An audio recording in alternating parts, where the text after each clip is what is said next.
Welcome! Our top stories we'll brainwash you with tonight. The FDA approves the Pfizer shot, and Vax passports are coming to an area near you. Take it, or you'll be fired and banned from society. It'll be great! Oh, should I just jump right into it? I thought we were doing some kind of intro. The FDA has now approved the Pfizer shot.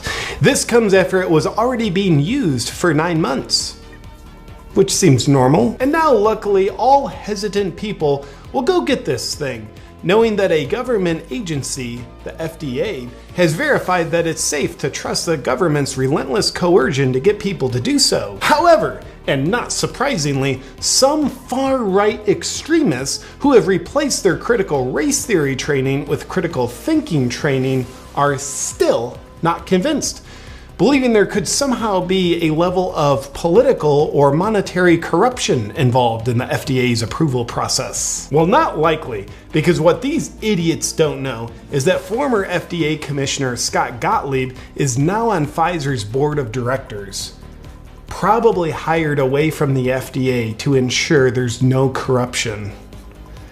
I'd imagine. This is a remarkable level of protection in place to ensure the safety of the people that the company wants to make billions of dollars off of. Game, set, match, skeptics. Because after all, we are in the middle of a global pandemic.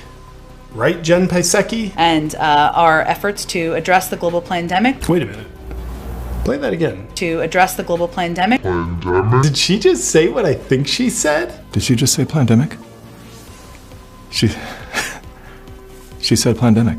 Huh, I wonder why Jen would say that. Well, with an in-depth exclusive as to why Jen would say that, let's throw it over to our criminal charges. Now, if you're worried that Pfizer might have committed just one criminal act, you can put your concerns to rest.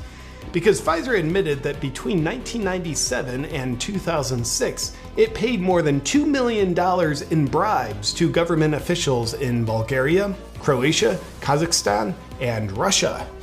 It had to pay a $15 million fine for this, amongst its other infractions. Luckily, the public doesn't have to worry about Pfizer having to pay any more fines, as the company has no liability if the public is harmed in any way from its new product that was brought to market in record speed. In other news, this just in! Microchips are coming to your arm near you. Take a look. And this is sort of cool. Scientists at the Pentagon are developing a microchip that can detect viruses in the blood, including COVID-19.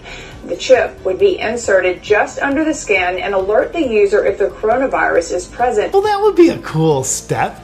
And then just imagine if we could get the virus monitoring microchips mandated. I mean, after all, it'd probably be more effective than the passport system, and that's already mandated, so it's just one more little inch. And then just one more little inch, so it doesn't just tell your phone when you're sick, it tells the centralized authorities when you're sick. Like, it's just one more little inch. Who cares? And then when they tell you you're sick, we could just go one more little step and have them come and take you out of your home to protect you.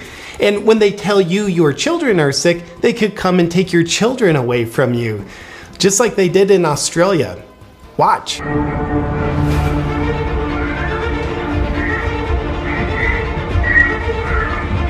It's cool how they had to tackle the dad so they could take his child away from him.